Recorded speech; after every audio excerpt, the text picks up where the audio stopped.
En el nombre del Padre, y del Hijo, y del Espíritu Santo. Amén. Muchísimas gracias por estar atento a escuchar todos los días la palabra de Dios, a llevarla a su mente y a su corazón, para luego comunicarla, compartirla con otras personas. Oremos con el Salmo 121. Qué alegría cuando me dijeron: vamos a la casa del Señor. Ya están pisando nuestros pies tus umbrales, Jerusalén. Jerusalén está fundada como ciudad bien compacta. Allá suben las tribus del Señor, según la costumbre de Israel, a celebrar el nombre del Señor. En ella están los tribunales de justicia, en el palacio de David. Gloria al Padre, y al Hijo, y al Espíritu Santo, como era en el principio, ahora y siempre, por los siglos de los siglos. Amén. Qué alegría cuando me dijeron: vamos a la casa del Señor. Y vamos a la casa del Señor para escuchar su palabra. Y la casa del Señor es todo el mundo. Por eso, su casa, la sala, el lugar donde usted se encuentra en este momento, también es casa de Dios, y con mayor razón cuando usted le abre su mente y su corazón al Señor. Proclamación de la buena noticia de nuestro Señor Jesucristo según San Lucas. En aquel tiempo decía Jesús a sus discípulos: un hombre rico tenía un administrador a quien acusaron ante él de derrochar sus bienes. Entonces lo llamó y le dijo: ¿qué es eso que estoy oyendo de ti? Dame cuenta de tu administración, porque en adelante no podrás seguir administrando. El administrador se puso a decir para sí: ¿qué voy a hacer, pues mi señor me quita la administración? Para acabar no tengo fuerzas, mendigar me da vergüenza. Ya sé lo que voy a hacer para que cuando me echen de la administración encuentre quien me reciba en su casa. Fue llamando uno a uno de los deudores de su amo y dijo al primero: ¿cuánto debes a mi amo? Este respondió: 100 barriles de aceite. Él le dijo: toma tu recibo, aprisa, siéntate y escribe 50. Luego dijo a otro: ¿y tú cuánto debes? Él dijo: 100 fanegas de trigo. Le dice: toma tu recibo y escribe 80.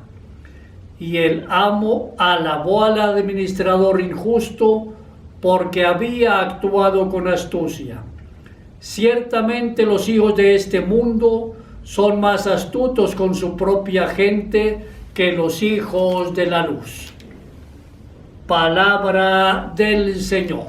Hoy San Lucas nos recuerda con la parábola del mayordomo astuto, que era frecuente en Palestina el que los dueños se encargaran a un mayordomo la administración de sus negocios. Esta parábola ha generado problemas de interpretación a causa de la conducta del mayordomo. Por eso es necesaria leerla, escucharla, reflexionarla e interpretarla a la luz de la fe y de las claras enseñanzas de Jesús acerca de la invitación que Dios nos hace a construir su reino de justicia, de amor y de paz. Esta parábola se trata de uno de esos tantos textos de la Sagrada Escritura que con mayor razón merecen ser leídos a la luz del Espíritu Santo. Por eso les recuerdo que para leer la palabra de Dios necesitamos en primer lugar orar, ponernos en la presencia del Señor para que el Espíritu Santo sea quien nos ilumine y nos ayude a comprender lo que Dios nos está diciendo. Y segundo, estar atentos a preguntar a ciencias auxiliares. Es decir, en este caso podríamos preguntarle a la historia: ¿por qué el dueño de aquel negocio tiene un administrador. Lo que la parábola quiere resaltar es la sagacidad con que actúa el mayordomo para prever el futuro que le tocará enfrentar, pero no las artimañas de engaño y de hurto, puesto que Dios rechaza el pecado. Acordémonos muy bien, si yo cometo un pecado, Dios me sigue amando aunque yo peque, pero eso sí, Dios rechaza ese pecado por pequeño que sea que yo cometa. Dios nos ama, pero rechaza nuestras actitudes, nuestros actos equivocados. La propuesta de Jesús a sus discípulos es que también ellos deben poner en juego su creatividad, ser astutos para prever el rumbo que la dinámica del reino de Dios debe tomar en medio de la sociedad. Si bien el reino es de los humildes y sencillos, ello no quiere decir que se puede construir con ingenuidad y con engaño. En la parábola del administrador infiel, el cristiano se convierte en el hombre del futuro. Su vida es esencialmente atención, dinamismo, apertura y búsqueda. Dios exige de nosotros como administradores de sus bienes una prueba de astucia, consistente en saber combinar el hoy con el mañana. El paso provisional por la tierra con nuestro futuro en la casa de Dios, el ahora pero todavía no. Esta combinación se debe vivir en la justa medida, sin que nuestro peregrinar por la casa común cause daño a ninguno. Este texto del Evangelio de hoy podría titularse Jesús lee los periódicos, ya que podemos hacer una lectura de la crónica narrada por el evangelista. La comparación de las dos últimas líneas es impactante.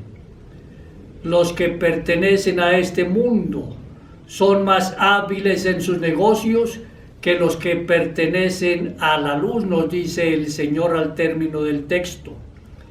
Hijos de este mundo e hijos de la luz son expresiones hebreas para indicar respectivamente a las personas encerradas en sus propios intereses terrenos y de aquellas iluminadas por la fe en el Dios único y uno.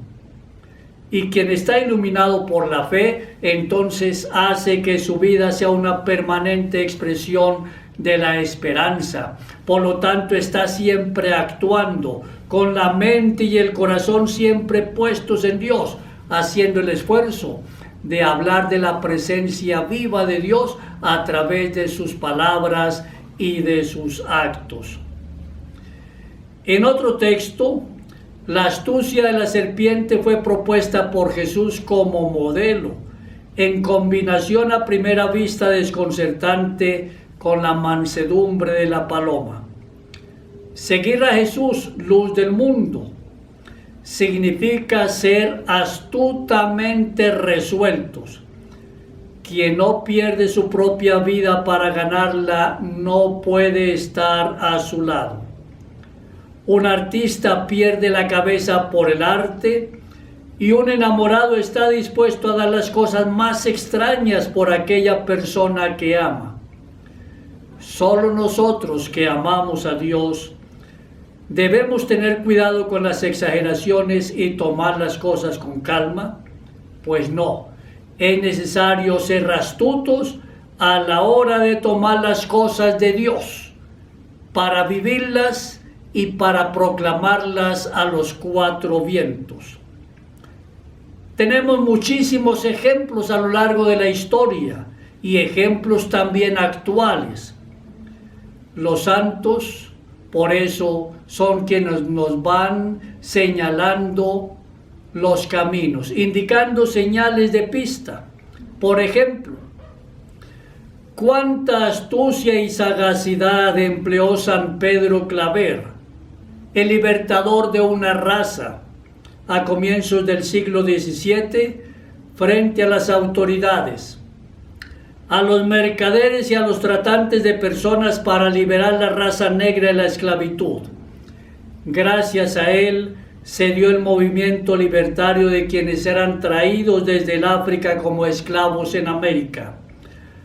¿A cuánta sagacidad y astucia recurrió San Juan Bosco cuando en su tiempo el gobierno piamontés persiguió a la iglesia, cerró conventos, seminarios y expulsó comunidades religiosas de su territorio?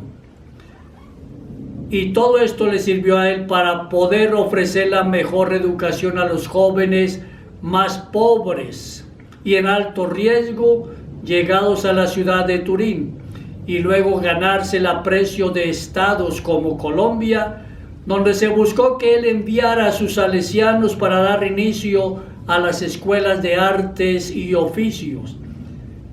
Este fue el origen de la educación técnica en Colombia. Son cientos de miles las biografías de los santos, incluyendo al último joven declarado beato, Carlo Acutis, que hicieron y hacen realidad de la invitación del Señor a ser sagaces a favor del bien y de la verdad. Qué bueno entonces abrirle la mente y el corazón al Espíritu Santo, permitir que el Señor acontezca en nuestra propia vida, para que Él nos llene de sagacidad y así poder anunciar su reino, y más en este mundo moderno cuando más lo necesitamos. Es un hecho. Normalmente tenemos inteligencia y muchas iniciativas en cuanto emprendemos y hacemos, aunque a veces sean cosas discutibles o injustas. Desafortunadamente, como creyentes, no siempre nos preocupamos lo suficiente por permitir que el reino de Dios sea una realidad en nuestra vida. Reconozcámoslo. Esta es la lección que podemos aprender de esta hermosa parábola. Jesús propone la habilidad del ladrón, no el fraude o el robo. En estos momentos de pandemia, por ejemplo, podríamos preguntarnos: ¿cuál es la sagacidad de los padres de familia, de los abuelos, de nosotros los mayores, para anunciar la palabra de Dios? San Pablo en una de sus cartas se hace la pregunta: ¿cómo van a creer si nadie les predica? Y esta pregunta hoy la podemos aplicar de manera muy concreta.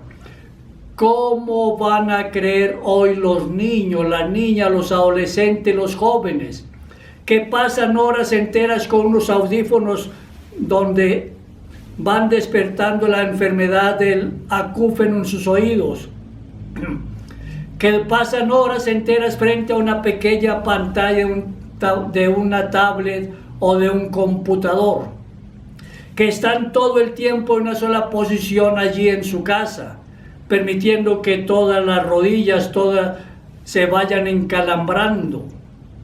Pues bien, la pregunta que nos tenemos que hacer: ¿qué estamos haciendo nosotros para anunciarles la palabra de Dios y despertar en ellos la fe?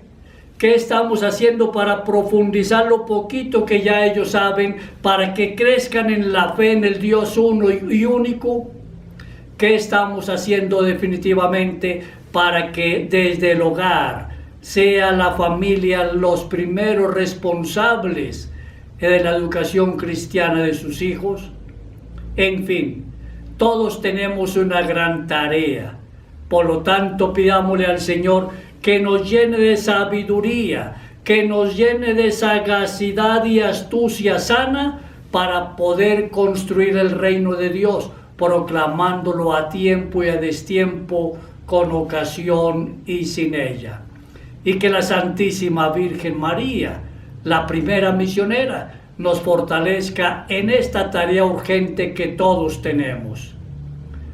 María Inmaculada, Madre de la Iglesia y auxiliadora de los cristianos, ruega por nosotros.